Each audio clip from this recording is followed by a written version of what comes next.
안녕하십니까.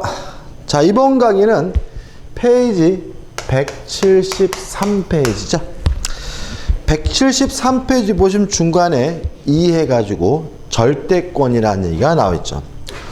자, 지금 우리가 뭐라고 했냐면 물권과 채권의 차이점을 하고 있고, 이 부분은 민법의 기초로 대단히 중요한 부분이고요.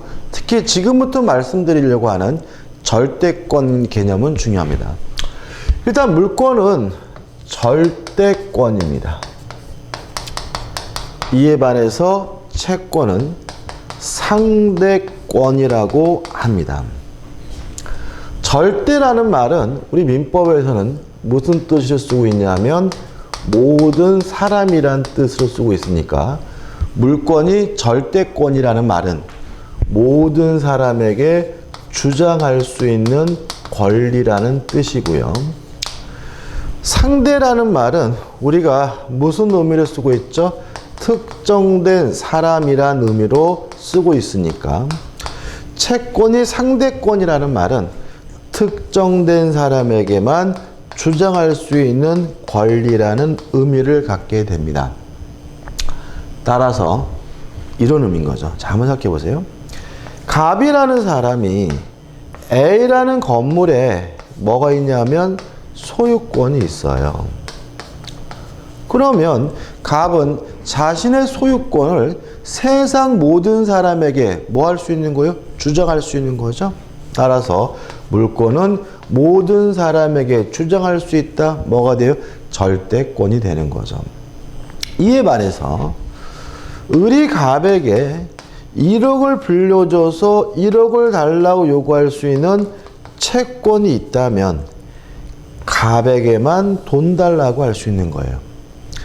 병한테 돈 달라고 지랄거리면 병한테 뒤지게 맞습니다. 중요한 말씀 드리고 있어요. 당연한 얘기죠, 그죠? 당연한 얘기인데 이걸 이해를 못 하세요. 자, 을이 갑에게 1억을 빌려줘서 1억을 달라고 요구할 수 있는 뭐가요? 채권이 있다면 누구한테만요? 갑한테만 돈 달라고 할 수 있다. 엉뚱한 병한테 돈 달라고 지랄거리면 뭐 한다고요? 뒤지게 맞습니다. 꼭 기억해 두시고, 따라서 물권은 모든 사람이 주장할 수 있는 절대권이기 때문에요, 대항력을 갖습니다. 채권은 특정된 사람에게만 주장할 수 있는 상대권이기 때문에 대항력이 없습니다. 다시 말씀드리지만 임차권과 전세권의 차이점은 전세권에서 설명드릴 테니까 고민하지 마세요. 그죠? 질문도 하지 마시고 나중에 인터넷 게시판에다가.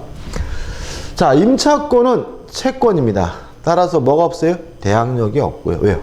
상대권이니까. 전세권은 뭐예요? 물권입니다. 따라서 모든 사람에게 주장할 수 있는 절대권이기 때문에 뭐가 있는 거죠? 대항력이 있는 거예요. 자, 한번 생각을 해보죠. 갑이라는 사람이 땅을 가지고 있는데 요 토지를 을에게 뭘 했냐면은 전세권을 설정해 줬어요. 그리고 나서 갑이 이 땅을 병에게 팔아가지고 병이 새로운 소유자가 됐어요. 그랬더니 병이 내 땅이니까 나가라고 막 지랄거려요. 이랬을 때 을은 전세권을 가지고 못 나가겠다고 버틸 수 있느냐? 있다. 왜냐하면 전세권은 물권이고 물권은 모든 사람에게 주장할 수 있는 절대권이니까 갑에게도 주장할 수 있고 병에게도 주장할 수 있다. 뭐가 있는 거죠?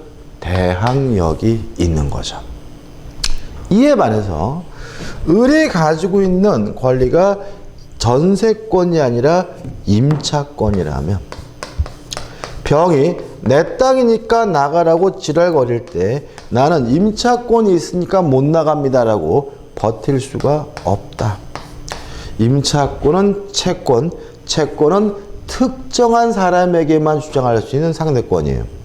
누구에게만요? 갑에게만 주장할 수 있는 거예요. 엉뚱한 병한테 지랄거리면 뒤지게 뭐예요? 맞는다 그랬죠. 그죠? 다시 말하면 을은 자신의 임차권을 가지고 병에게 뭐 할 수 없는 거죠? 대항할 수가 없는 거죠. 자, 여기서 이제 무슨 말인지 이해를 못하는 건 아니지만 자꾸 마음에 안 들어 하세요. 그 가장 큰 이유가 뭐냐면 주택임대차보호법 때문에 그러거든요. 여러분들 주택임대차보호법은 뭐라고 되어 있냐면 상식적으로 알고 있는 거, 인도받고 주민등록을 하면 이길날 대항력이 생긴다라고 되어 있거든요. 그러면 주택임차권이라는 권리는 대항력이 있는 권리란 얘기예요? 없는 권리란 얘기예요? 없다는 얘기죠. 그렇지 않습니까? 만약에 주택임차권 자체가 대항력이 이미 있는 권리라면 왜 인도받고 주민등록을 해야 대항력이 생긴다라는 법을 따로 만들겠어요?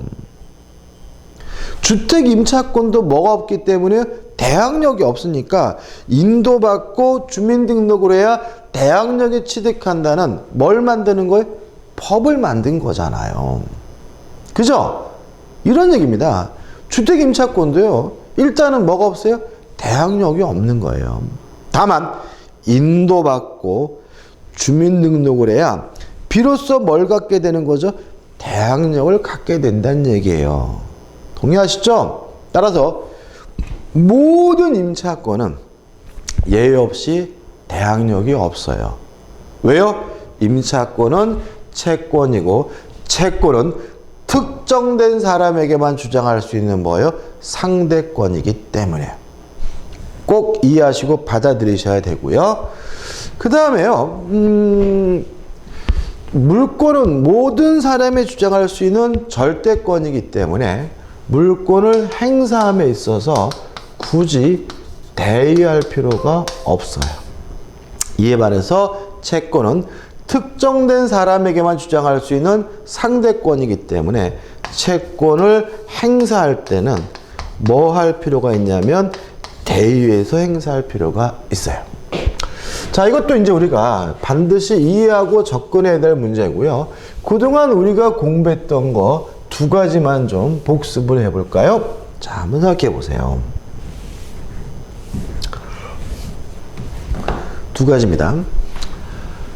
갑이라는 사람이 땅을 가지고 있는데 이 땅을 예를 들어서 을과 2억에 매매 계약을 했고 을이 갑에게 대금을 다 지급해서 갑이 을에게 인도해줘서 을이 이 땅을 현재 점유하고 있는 상태인데 문제는 땅값이 2억에서 5억으로 폭등하는 바람에 갑이 이 땅을 또다시 병과 5억에 매매 계약을 하고 가병에게 이전 등기를 해줬다.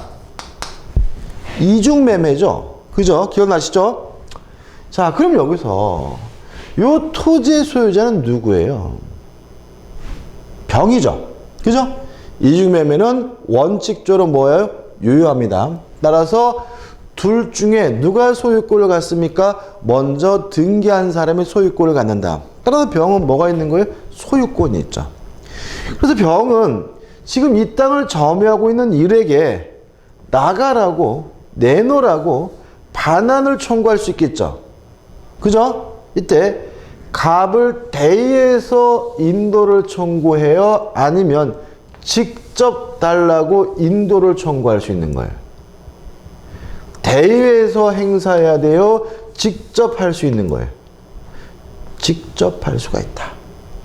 왜냐하면 소유권은 물권이고 물권은 모든 사람에게 주장할 수 있는 절대권이죠. 따라서 갑에게도 주장할 수 있고 을에게도 주장할 수 있는 것이니까 굳이 물권을 행사할 때는 뭐 할 필요 없는 거죠? 대의할 필요가 없는 거예요. 동의하시죠? 꼭 이해하셔야 되고. 근데 만약에 병이 그냥 갑과 만나서 5억에 산 것이 아니라 갑의 배신행위에 뭘 했냐면 적극 가담을 했어요. 그러면 이 매매계약은 반사회적 법률행위로서 무효고 무엇도 무효가 돼요? 등기도 무효죠. 그죠? 그러면 을은 이제 병의 등기에 대해서 말소를 해달라고 청구할 수 있겠죠. 갑을 대의해서 말소를 청구해요? 직접 말소를 청구해요? 대의해야 된다는 거죠. 왜냐하면 을은 병과 매매 계약을 하고 대금을 다 지급했기 때문에 이전 등기해달라고 요구할 수 있는 채권만 있는 상태고요. 아직 소유권은 없어요. 병의 등기가 무효면 누가 소유자예요? 갑이 소유자인 거죠. 따라서 을은 이 채권을 누구한테만요? 갑한테만 행사할 수 있는 거예요. 엉뚱한 병한테 행사하면 뭐 한다고요? 뒤지게 맞아요. 따라서 을은 갑을 통해서, 갑을 대의해서 병의 등기에 대해서 말소해달라고 뭐 해야 되는 거예요? 요구해야 된다는 의미가 됨을 주의하시기 바라고요. 대단히 뭐죠? 중요한 논점이니까 잊지 마시기 바라고요. 두 번째를 들어볼까요? 두 번째. 자, 두 번째도 우리가 했던 겁니다. 자, 보세요. K라는 사람이 갑에게 1억을 빌려줘서 1억을 달라고 요구할 수 있는 채권자인데 갑이 돈 갚기 싫어서 자신이 소유하고는 A 건물을 을과 짜고 하지도 않은 매매를 한 것처럼 가장을 해서 갑이 을에게 등기를 해놨더니 이 거지 같은 을이 지 것도 아닌데 병한테 팔아먹고 병한테 등기를 해줬다. 통정어휘 표시죠. 병이 소유권을 취득하려면 뭐 해야 돼요? 선이 병이 악이다 라고 가정을 해볼게요. 그러면 병이 악이면 갑은 병의 등기에 대해서 말소해달라고 요구할 수 있겠죠. 그죠? 을을 대의해서 말소해달라고 해야 돼요? 직접 말소해달라거나 이전 등기해달라고 요구할 수 있겠어요? 생각을 해볼까요? 가장매매는 통정어휘 표시여서 무효고요. 등기도 물론 무효고, 병이 악이라면 병의 등기도 무효죠. 누구 거예요? 갑 거. 갑에게 뭐가 있어요? 소유권, 물권이 있는 거잖아요. 따라서 물권은 모든 사람에게 주장할 수 있는 절대권. 을에게도 주장할 수 있고 병에게도 주장할 수 있다. 굳이 대의할 필요가 없는 거죠. 갑은 병에게 직접 말소 등기를 요구하거나 직접 이전 등기해달라고 뭐 할 수 있는 거예요? 청구할 수가 있는 거죠. 감 잡히시죠? 그 다음에 채권자도 병이 악이라면 병의 등기에 대해서 말소해달라고 요구할 수 있어요. 다만 조심할 것은 직접 말소해달라고 요구할 수는 없고 갑을 어떻게 해요? 대의해서 갑을 통해서 할 수 있는 거죠. 왜요? 채권은 특정한 사람에게만 주장할 수 있는 상대권이다. 갑에게만 돈 달라고 해야지 병한테 돈 달라고 그러면 뭐 한다고요? 뒤지게 맞는다 그랬잖아요. 그죠? 그래서 우리는 앞으로 대위해야 되느냐 아니면 직접 바로바로 청구하느냐 문제는 그 사람에게 물권이 있는지 아니면 물권이 없고 채권만 있는지 요거 가지고 따지게 되고요. 따라서 우리가 다시 한번 앞에 공부하실 때 왜 대의를 해야 되는지, 아, 이 사람은 채권이 있고 얘한테만 주장할 수 있고 얘한테는 주장 못하니까 얘를 통해서 해야 되는구나, 이렇게 이해하시면 되는 거고, 만약에 그 사람이 이미 물권이 있다면 굳이 뭐 할 필요 없어요? 대의할 필요 없이 직접 바로 행사하게 됨을 주의하시기 바랍니다. 잊지 마십시오. 그죠? 그 다음에 이제 3. 권리의 양도성은 전에 말씀드렸습니다. 저번 강의 때 물권은 물건에 대한 권리고 강한 양도성이 있다. 채권은 사람에 대한 권리이기 때문에 상대적으로 약한 양도성을 띈다는 거 기억해 두시고요. 넘겨보시면 대표 예제가 나오고 있습니다. 물권과 채권의 차이가 난 다음 설명 중 틀린 것은 1번. 물권은 모든 자에 대하여 주장할 수 있는 권리로서 절대권이고 채권은 특정한 상대방에 대한 권리이므로 상대권이다. 맞네. 2번. 물권은 배타성이 있으나 채권은 사람의 행위를 청구함을 내용하는 것이므로 배타성이 없다. 맞죠. 3번. 채권은 특정인의 행위를 객체로 하나, 그죠? 대인권. 물권은 물건을 객체로 한다. 대물권. 맞네요. 4번과 5번은 아직 안 했는데 4번 물권은 법률 또는 관습법에 의하지 않고 임의로 창설할 수 없다. 이걸 우리가 물권 법정주의라고 하고 바로 말씀드릴 거고요. 채권은 그러하지 않고요. 5번 물권은 물권 법정주의 때문에 강행 규정성이 강하고요. 채권은 계약 자유의 원칙 때문에 임의 규정성이 강하기 때문에 5번이 뭐가 돼요? X가 됩니다. 그 다음 물권의 객체가 나와 있죠. 자, 물권은 물건에 대한 권리입니다. 따라서 물권의 객체는 원칙적으로 뭐죠? 물건입니다. 그래서 이 부분은 용어를 좀 정리해야 돼요. 일단 물건이 뭐냐에 대해서 우리 민법은 물건이란 눈에 보이는 유체물뿐만 아니라 플러스 관리가 가능하다면 자연력까지도 물건이다라고 규정을 두고 있습니다.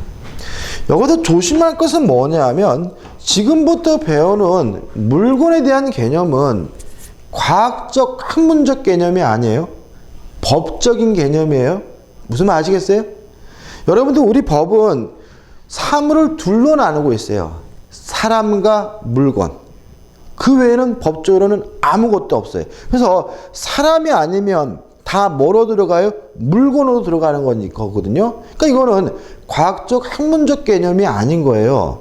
여러분들 만약에 물리학자한테 자연력도 물건입니다. 그러면 뒤지게 맞습니다. 이 자식아 무슨 자연력이 물건이야. 에너지지. 이런단 말이죠. 근데 이거는 그분 말이 맞아요. 과학적으로는. 그죠? 근데 우리는 뭐예요? 법적인 개념이니까 과학적 문제에 대립시키지 마시고 특히 여러분들이 학교론 시간에 배우는 뭐 부동산, 동산의 개념은 그건 학문적인 개념이에요. 그게 더 맞아요. 근데 우리는 학문적으로 배우는 게 아니라 법에 정하고 있는 개념을 보는 거니까 학교론에서 배우는 것과 지금 배우는 것이 다르더라도 당연한 거예요. 다른 거예요. 틀린 게 아니라고요. 그죠? 무슨 말 아시겠어요? 그죠? 질문을 많이 하시더라고. 학교론 시간에 이렇게 배웠는데, 그거는 학문적인 개념이니까 그렇고, 민법에서 배우는 건 뭐예요? 법적인 개념이니까 다른 거죠. 어떻게 법적인 것과 학문적인 것과 물리적인 걸 어떻게 같이 동일시하면 안 되는 거죠. 잊지 마세요. 그죠? 자, 아무튼, 물건은 유체물 및 관리 가능한 자연력입니다. 따라서 물리적으로는 에너지인 것도 법적으로는 뭐예요? 물건인 거예요. 그럼 뭐가 있느냐? 뭐 전기, 온기, 냉기, 우리 뭐 어떤 분들이 향기까지 들어요. 아무튼 관리가 가능하다면 전기든 온기든 냉기든 다 뭐로 들어갑니까? 물건으로 들어가게 됨을 주의하시기 바라고요. 그 다음에 이 물건이 둘로 나뉘어요. 부동산과 동산으로 나뉘는데 부동산이라는 것은 뭐냐 하면 토지 및 그 정착물입니다. 토지와 토지에 정착되어 있는 물건은 다 부동산이고요. 그 다음에 부동산이 아닌 물건, 부동산 이외의 물건을 싹 뭐로 집어넣게 되냐면 동산으로 집어넣게 됩니다. 따라서 자연력도 물건이기 때문에 동산 아니면 부동산인데 뭐로 들어가겠어요? 동산으로 들어가게 됨을 주의하시기 바라고 연습을 해야 돼요. 연습을. 토지 부동산입니다. 왜요? 토지 및 그 정착물이 부동산이니까. 법에 그렇게 규정되어 있다고요.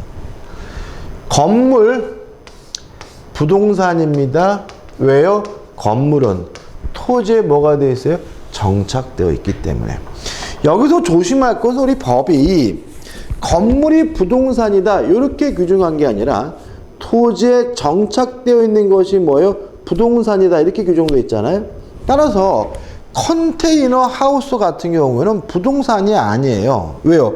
지게차로 둘 수 있잖아요. 그 말은 정착되지 않았기 때문에 그런 거는 부동산이 아닙니다. 동의하시죠? 건물 앞에 담벼락이 있어요? 부동산입니다. 토지에 뭐가 되어 있어요? 정착되어 있으니까요. 나무가 자라고 있습니다. 요 나무는 부동산입니다. 토지에 뭐가 되어 있어요? 정착되어 있으니까. 배추밭에 배추가 자라고 있어요. 요 배추밭에 배추도 부동산입니다. 토지에 뭐가 되어 있어요? 정착되어 있으니까요. 요 앞에 잡초, 민들레가 자라고 있어요. 부동산입니다. 토지에 뭐가 되어 있어요? 정착되어 있으니까요. 이 나무가 사과나무인데 사과가 현재 열려 있어요. 부동산입니다. 토지에 뭐가 되어 있어요? 정착되어 있으니까요.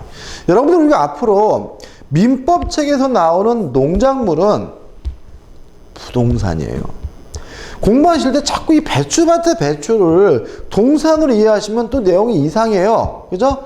사과나무의 사마도 부동산이에요. 그래서 미분리 가시 이런 말이 나오면 안 딴 사과는 동산이 아니라 뭐임을요? 부동산임을 주의하시기 바랍니다.